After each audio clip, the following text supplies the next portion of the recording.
Bom, pessoal, então vamos dar sequência ao capítulo 3. Nesse capítulo a gente está estudando a parte de transição de laminar para turbulento. Nós, na aula passada, a gente estudou a transição de alguns escoamentos, começando pelos chamados escoamentos cisalhantes livres, que são as camadas de mistura temporal e espacial. Depois nós vimos também o jato. Também tem o jato temporal e o espacial. E na aula passada nós chegamos a estudar o jato temporal. E hoje nós vamos dar sequência estudando o jato, a transição em jato espacial, que é objeto aqui do módulo 15, né, que são os jatos espaciais. Então, vamos dar sequência. Então, os jatos espaciais são escoamentos que são criados pela injeção de um fluido em um dado meio. Esse meio pode ser um meio confinado, mas normalmente a gente vai trabalhar aqui com um meio suficientemente grande para que a gente considere o escoamento cisalhante livre, né, que é sem a influência de paredes.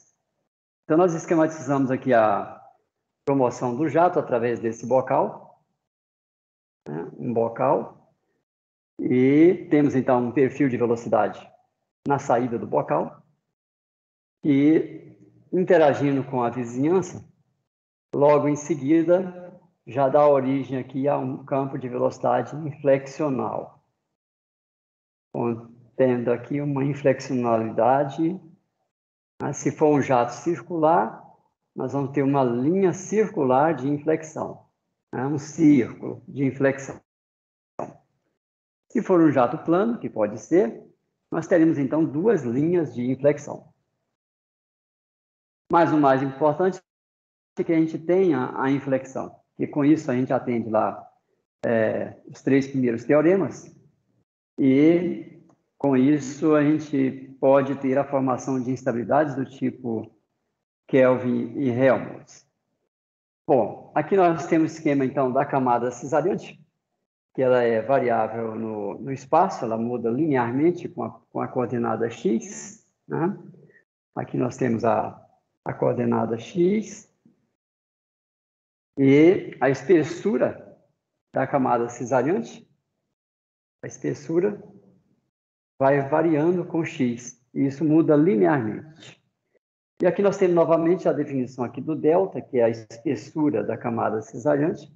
Observem que nós temos aqui uma região de escoamento potencial, onde não tem cisalhamento.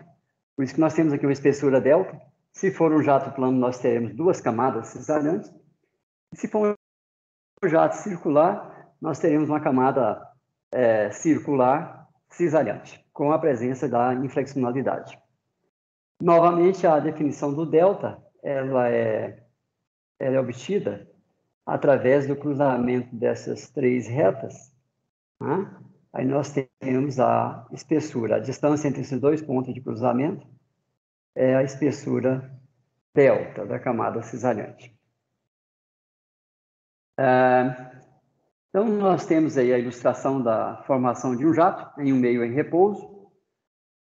Para fins de aplicações, nós podemos ter também os chamados jatos em co-flow, né, em co-escoamento, onde não forçosamente o meio que envolve esse jato aqui está em repouso, ele pode estar também em movimento com uma velocidade diferente. Aí você tem alguns tipos de aplicação, né, que a gente encontra aí na indústria, por exemplo, na indústria petroquímica, em que a gente tem a presença de jatos em co-flow. Mas não importa se o meio está em repouso ou não, o que vai dar origem, então, à transição, que é o que nos interessa nesse estudo, é a existência de inflexionalidade.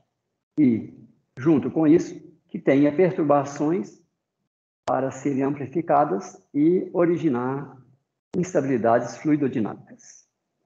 Ok, pessoal? Então, esse é o esqueminha de um jato em desenvolvimento espacial. Observe que a camada cisalhante ela é variável, né? Ela muda linearmente com o x. Aqui nós temos um esquema. De um jato circular, mostrando o processo de transição. Então, aqui à esquerda é um esquema feito à mão para ilustrar as fases da transição, variando de 1 até 7, essas fases. A primeira é a região de injeção, é o jato que está se aproximando do bocal. Escoamento nesse sentido, ele aproxima do bocal, onde nós teremos lá um campo de velocidade. Um campo de velocidade. Então, essa é a região do escoamento interno ao bocal, é a seção 1. A seção 2, na região 2, nós temos aí o núcleo potencial, e o 3 indica já as primeiras instabilidades, né? As primeiras formações aqui do tipo Kelvin-Helmholtz. Essas são as Kelvin-Helmholtz, que vão se emparelhando e vão crescendo, vão adquirindo aí um tamanho característico maior, que é o ponto 4, a região 4. Na região 5, nós já temos aqui a interação entre essas estruturas de Kelvin-Helmholtz. Aqui nós temos uma, aqui uma outra. Observa que elas já começam a oscilar na direção tangente. E aqui estamos esquematizando já o processo de emparelhamento entre elas. Isso é a região 5. Então, faz parte do processo de transição. Observa, começa com a formação das instabilidades de Kelvin-Helmholtz. Posteriormente, isso vai se emparelhar, aparece aqui outros comprimentos de onda na direção tangente. Aqui fica mais explícita essas instabilidades na direção tangente, que é a região 6. E, finalmente, em 7 e 8, nós temos aí a formação de uma turbulência, um escoamento tridimensional com alto nível de velocidade e com uma banda larga de frequências, ou uma banda larga de números de onda. Então, esta aqui é a região onde a gente já vai encontrar turbulência. Né? Bom, nós fizemos a simulação desse escoamento, que a gente vai mostrar logo em seguida, mas aqui na figura A, nós temos ainda uma fotografia, né, de um experimento material, evidenciando através do experimento essas fases que a gente colocou aqui no esquema. Então, nós temos aqui desde 1 até 4, né, que mostra aí, em 1, o início da formação de Kelvin-Helmholtz, 2, já tem aparelhamento, 3, estruturas já tridimensionais, e nessa região, turbulência já desenvolvida, que é a região 4. Interessante observar que se a gente faz um corte horizontal transversal ao jato, e se a gente olha de topo, isso foi feito através de um plano de iluminação laser, a gente vai observar o que está acontecendo. Aqui, você tem um núcleo potencial, o campo de velocidade ainda é uniforme nessa região, mas aqui, nessa posição foi possível identificar aqui, esses cogumelos. Cogumelos. Eles são periódicos, tem aqui um dado comprimento de onda lambda. Aqui outro cogumelo. Aqui tem um outro. Eles são periódicos na direção azimutal. O que dá origem a esses cogumelos são filamentos longitudinais, que são contrarrotativos. Então, se você pega 2 filamentos longitudinais e eles são contrarrotativos, então está aqui 2 filamentos contrarrotativos. Esse gira nesse sentido e esse gira nesse sentido. Então, quando nós fazemos um corte aqui, esses filamentos girando, vai dar origem, então, a esses cogumelos. Tá aqui, olha, um filamento, o outro filamento. Esse gira no sentido horário, esse no sentido anti-horário. Então, dá origem a esses cogumelos. Que é o traço, né, o sinal aí da existência dessas instabilidades longitudinais, que é um tipo de instabilidade que compõe o processo de transição, né? A transição está aqui, ó, nesta região. Então, o cenário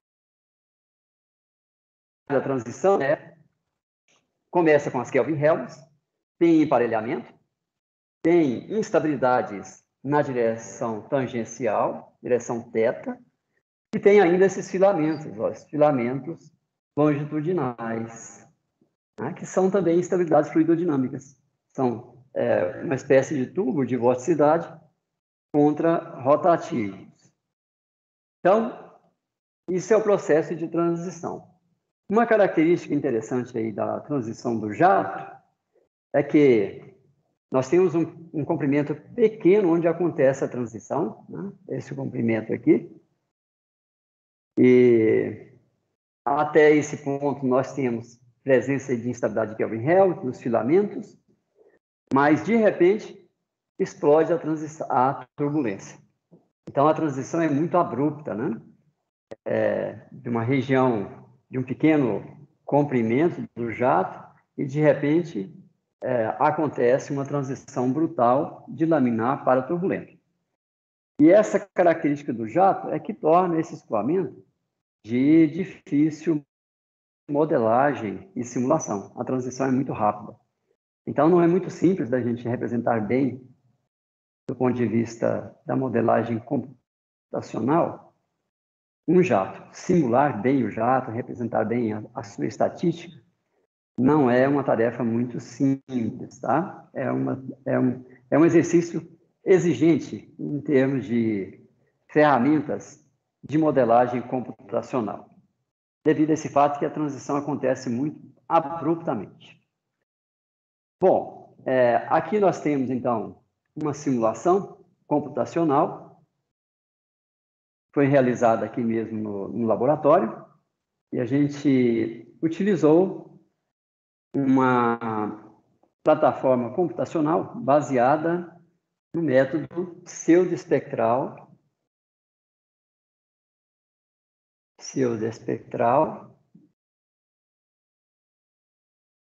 Fourier.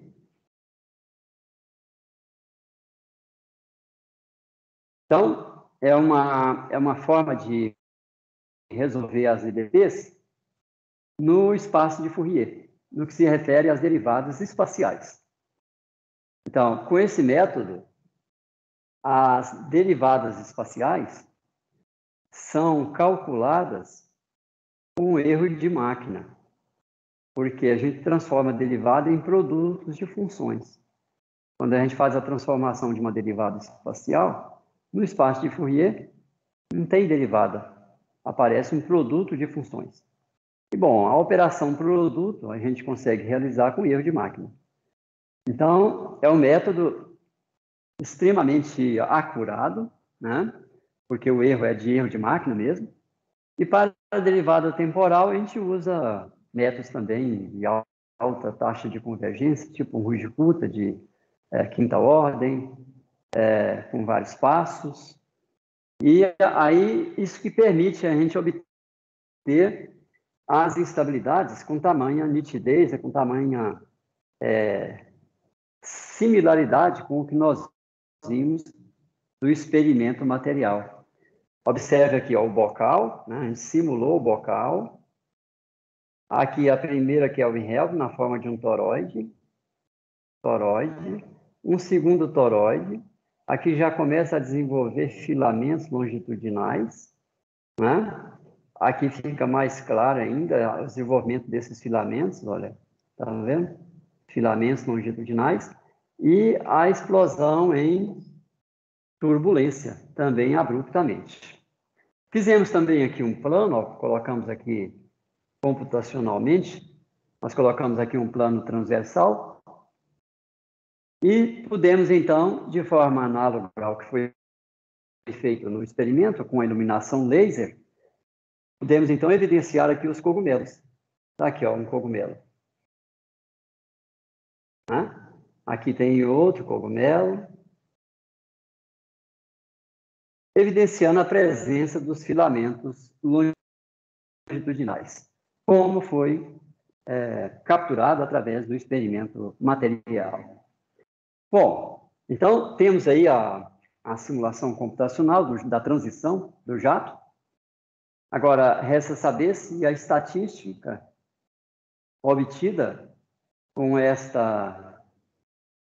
um conjunto, né, de registros no tempo, o que nós estamos visualizando aqui é um dado instante, mas eu posso guardar essas informações ao longo do tempo, com uma dada cadência de arquivagem, e aí depois a gente faz o tratamento estatístico das informações. Então, fazendo isso, a gente obtém, para começar aqui, ó, nós obtemos aqui um espectro de energia. Na aula passada nós vimos como obter o espectro, foi explicado em detalhe, no livro vocês têm mais detalhe ainda. Aqui nós temos o espectro em frequência. Significa que a gente fez a amostragem temporal.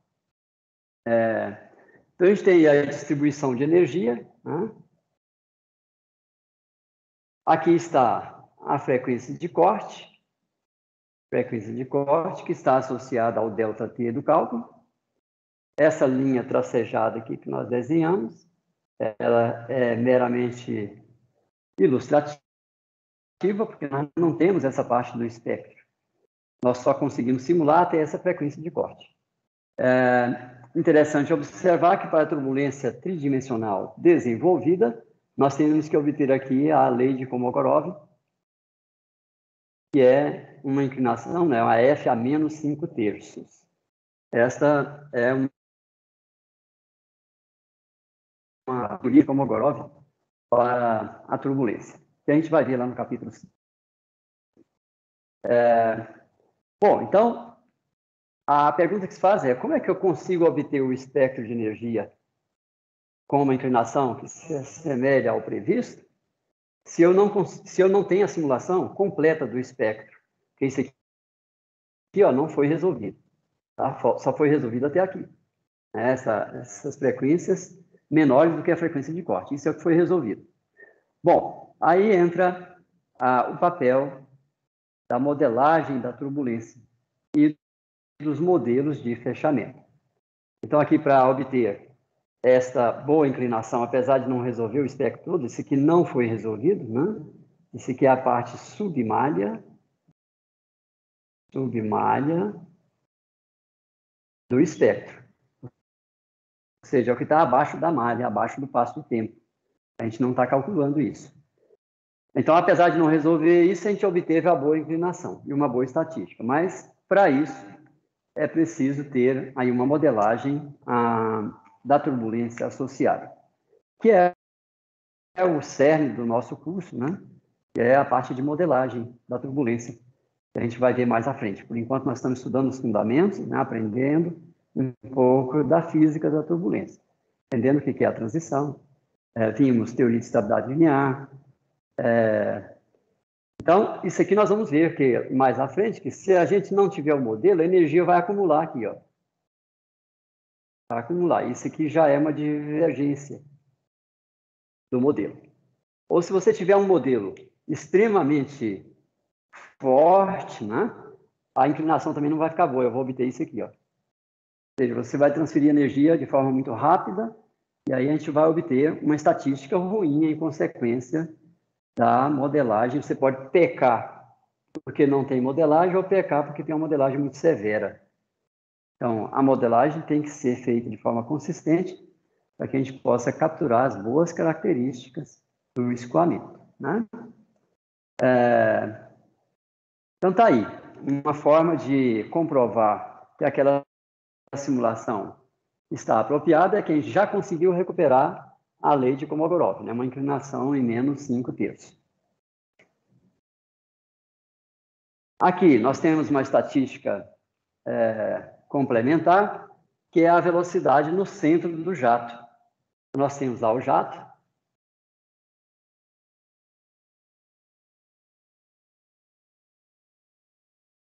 Aí nós pegamos aqui a coordenada Z. Adimensionalizamos pelo diâmetro do jato, diâmetro D, e a gente plota a distribuição de velocidade média aqui no centro do jato, função da coordenada Z. Então, está lá o ômega em 00Z, e foi normalizada aí por uma diferença de velocidade, né? Ômega 1 e ômega 2, são velocidades de referência, e a gente compara a simulação computacional com o experimento material, que é deste autor aqui, olha, para Helios 1050 e para Helios 4050. Então, observem que para Helios 1050, que é a linha cheia, nós temos essa distribuição. Então, veja que a gente capturou bem, não é, a distribuição obtida com as medidas materiais. E para Helios 4050, que aqui nós fizemos 4700, levemente diferente, está aqui a comparação, aqui é o experimento, e aqui a simulação, né, para dois valores do número de Helios, 4.700 e 15.000. São essas duas curvas aqui, ó. À medida que a gente se desloca no eixo Z, temos aqui um erro relevante. E isto pode ser devido ao fato de que aqui na entrada do jato, do ponto de vista do experimento, a gente pode ter uma turbulência residual e que a gente precisaria conhecer para impor isso no nosso perfil de entrada. Nosso perfil de entrada seria algo assim. Esse é o perfil médio, mas para a gente impor a turbulência residual, a gente imporia aqui um ruído que muda no tempo e no espaço, ele é aleatório, simulando a turbulência presente lá no bocal. Para esse experimento, a gente não tinha essa informação, não foi possível modelar a condição de entrada turbulenta. Isso, em parte, explica essa diferença entre a estatística das medidas e a estatística do cálculo, da simulação. Ok, pessoal?